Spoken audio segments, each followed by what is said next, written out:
Okay, first thing you're gonna do is remove these two back panels. You can do that with a little flathead screwdriver. You're gonna press it between here. Some of them are kind of hard. There you go. You're gonna get something flat. These I ordered off eBay some years ago, and you're just gonna put them through here to pop them open. Me personally, I think this is the hardest step of it all, is just getting off these two back panels,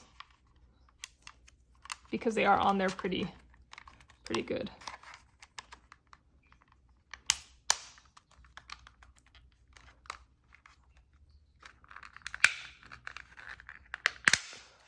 There. Okay, you're gonna take out the batteries. Now, once you get to this step, there's gonna be 5 screws you have to take off. 1, 2, 3, 4, and the 5th one is hidden behind here. Literally behind this little thing. So let me show you with the different controller. So this is the 5th screw. As you can see, it's hidden right behind here.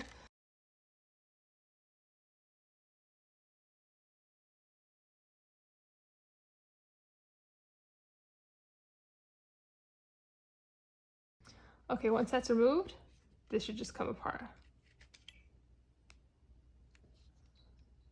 And there you go. So here's the little prongs.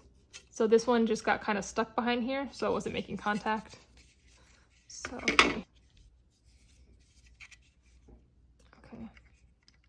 To put it back, you just do the same process. So there's the little prongs.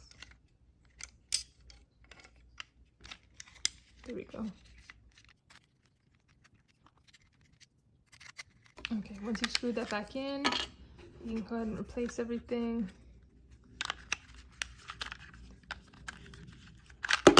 Mother.